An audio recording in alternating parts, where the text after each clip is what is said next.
শুভ মহালয়ের অনেক অনেক শুভেচ্ছা ও ভালোবাসা জানিয়ে এইমাত্র ব্লগটা শুরু করলাম বন্ধুরা। আশা করছি প্রত্যেকে যে যেখানে আছো ভালো আছো, সুস্থ আছো এবং সাবধানে থেকো। আর সবাইকে গুড মর্নিং। মহালয়ের উপলক্ষে সবাই সপরিবার নিয়ে ভালো থেকো, এটাই প্রার্থনা করি। তো দেখো, দেখতে দেখতে কিন্তু সত্যি সত্যি দুর্গাপূজাটাও চলে এলো, তাই না?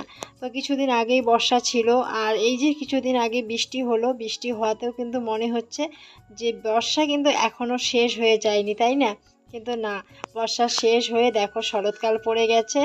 আর এই যে শরৎকালে হলো বাঙালিদের সবচেয়ে বড় উৎসব হলো দুর্গাপূজা। আর আমরা সবাই মিলে দুর্গাপূজাতে হই হুল্লোড় করে আনন্দে মেতে উঠি, তাই না? সত্যি এই দিনটার জন্য সবাই কিন্তু অপেক্ষা করে থাকে, বছরের একটা দিন। তো যাই হোক, দেখো এই যে মহালয়া যেহেতু হয়ে গেল, মহালয়ার সকালে সবাই মিলে দেখলাম। তারপর দেখো স্নানটাও সেরে নিলাম। আর এখন দেখো শাড়ি পরে আমি ঠাকুরঘর পরিষ্কার পরিচ্ছন্ন করে মুছে নিয়ে দেখো চলে এসেছি হলো ফুল তুলতে। আর ফুল তোলা আমার হয়েই গেছে বন্ধুরা। আর এখন যাব হলো ঠাকুর পুজো দিতে। আর আমি বেশিরভাগ সময় ঠাকুর পুজো করলে কিন্তু আমি নাইটি পরে পুজো করি না, আমি শাড়ি পরে পুজো করতে ভীষণ ভালোবাসি।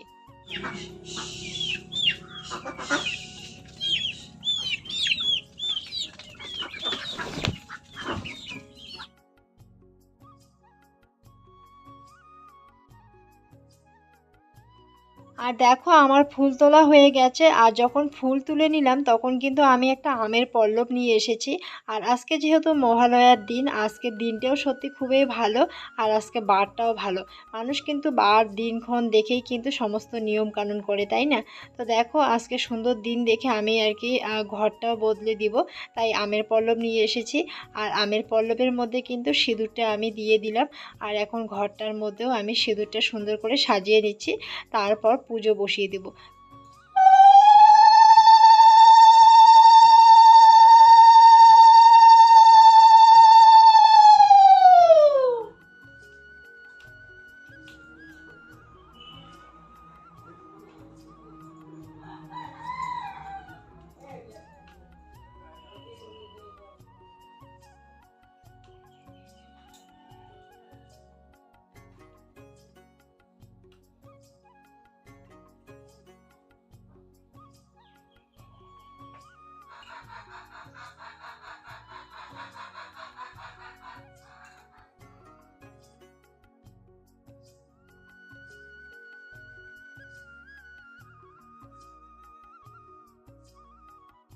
আর দেখো এদিকে পুজো করতে অনেকটা দেরি হয়ে গেল। আর এখন বাজে হলো 10:30। তো যাই হোক, সবার কিন্তু খিদে পেয়েছে। আর 10টা 10:30টার মধ্যে আমাদের বাড়িতে সকালের খাবারটা সবাই খেয়ে নেয়। তো তাই আর কি তাড়াহুড়ো করে ভাত বসাবার আগে একটু পাস্তা রান্না করে নিচ্ছি। তো দেখো আমার পাস্তাও কিন্তু রান্না কমপ্লিটের দিকে।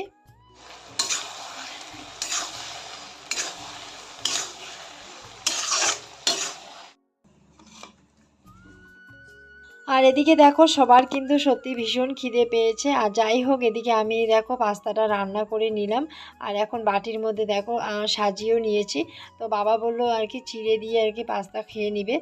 তো যাই হোক, বাবাকে আর কি চিড়ে দিয়ে পাস্তাটা দিয়ে দিলাম, বাবা ওইভাবেই খেয়ে নিবে। আর এখানে দেখো আমি আমাদের জন্য আর কি বাটিতে করে সাজিয়ে নিলাম। তো মেয়ে বলছিল মা আমারটায় বেশি করে একটু সস দিয়ে দিবে। তো যাই হোক, প্যাকেটের মধ্যে সেরকম ভর্তি সস ছিল না, সস শেষ হয়ে গেছে।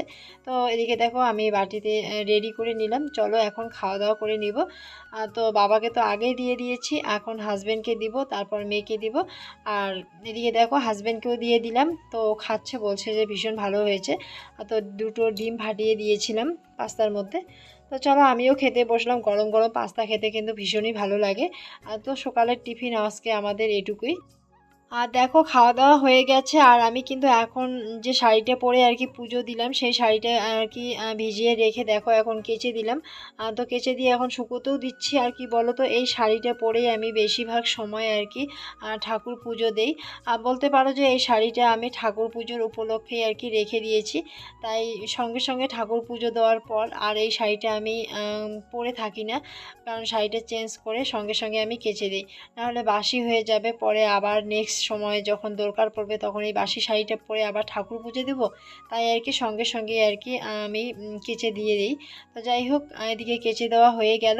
আর এটো থালা বাসনগুলো এখন দেখো আমি পরিষ্কার করে নিচ্ছি, তার আগেই আমি আর কি শাড়িটা আর কি ধুয়ে দিলাম। তো এটো থালা বাসন পরিষ্কার হয়ে গেলে এদিকে দেখো হাজব্যান্ড মাছ নিয়ে এসেছে। ওকে বললাম যে তুমি মাছটা একটু পরিষ্কার করে নাও। ও দেখো রান্নাঘরে বসে বসে মাছটা পরিষ্কার করে নিচ্ছে। আর আমি কি বলতো, এদিকে থালা বাসনগুলো মেজে নিচ্ছি। আর রান্না আজকে অনেকটাই দেরি হয়ে গেল, জানি না আজকে দুপুরের খাওয়া দাওয়া কখন করব। তো যাই হোক, বেশি সবজি করব না, ভাবছিলাম যে আলু দিয়ে মাছ একটু ঝোল করে নিব, আর সাথে পটল যেহেতু আনা হয়েছে পটল করে নিব। আর অন্য কোনো সবজি করব না। ঘরে কিন্তু চাল কুমড়ো আছে, তো চাল কুমড়োটা রান্না করতে কিন্তু সত্যি অনেকটাই সময় লাগে। তো যাই হোক, তোমাদের সাথে গল্প করতে করতে কিন্তু আমার মানে থালা বাসনগুলো মাজাও হয়ে গেল। আর হাজব্যান্ডের দেখো মাছ ধোয়া হয়ে গেছে। আর এদিকে দেখো আমি একটু মাছগুলোতে হলুদ তেল না, লবণ আর কি মাখিয়ে নিচ্ছি। তো ভালো করে মাখিয়ে নিলে পরে কিন্তু মাছের ভিতরে আর কি লবণটা চলে যায়।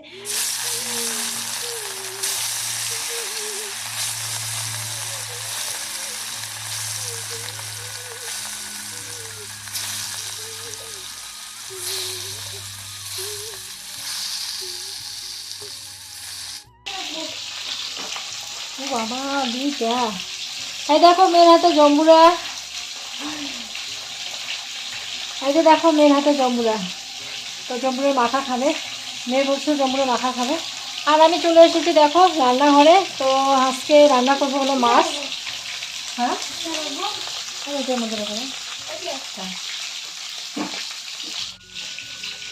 আর হাজব্যান্ড নিয়ে এসেছে হলো মাছ। তো দেখো মাছ বসিয়ে দিয়েছি।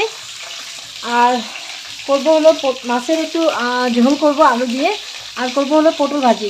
সেদিন পটল আনা হয়েছে, তো পটলগুলো না নষ্ট হয়ে যাচ্ছে, কয়েকটা পটল পেকেও গেছে।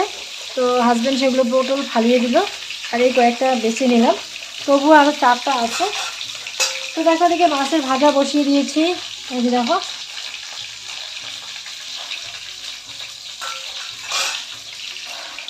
তো আজকে এটুকুই রান্না করবো। আলু আর মাছ দিয়ে ঝোল করে নেব, আর পটল ভাজি। তো চলো এখন মাছটা নামিয়ে নেব। কর্মশাই দেখো আলুটা ছুলে রেখেছে, আলুটা কেটে দেয়নি। তো চলো এখন আলুটা কেটে নিব।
আর দেখো মেয়ে ওর জেঠুর বাড়ি থেকে জাম্বুরা নিয়ে এসেছে, আসার পরের থেকে বলছে মা আমাকে মাখা করে দাও।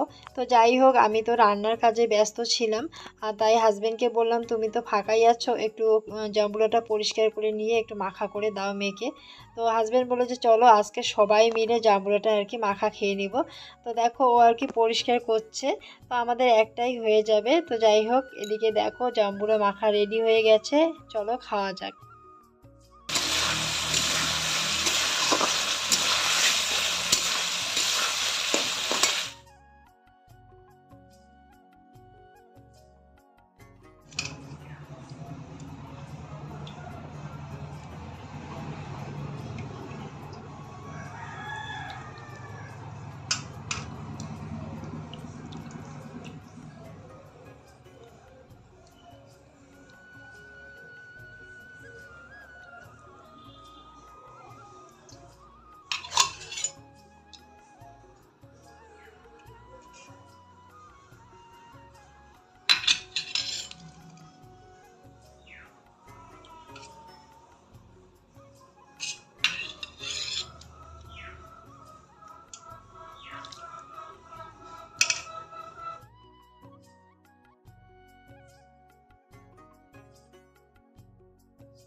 আর দেখো ওরা সবাই খেতে বসেছে, আর এদিকে দেখো আমার পুষি সোনা কিন্তু ডাইনিং টেবিলের পাশে বসে আছে। ও হয়তো ভাবছে আমাকে কিছু খেতে দিবে। তো যাই হোক, এদিকে দেখো আমাদের খাওয়া দাওয়া কমপ্লিট হয়ে গেল। তো এক দাদা এসে আমাদেরকে দুধ দিয়ে গেল। তো এখানে হাফ কেজি দুধ আছে, তো দুধটা একটু জাল দিয়ে নিচ্ছি। তো চলো বন্ধুরা, ভিডিওটা এখানে রাখবো। সকলে ভালো থেকো, সুস্থ থেকো, সাবধানে থেকো।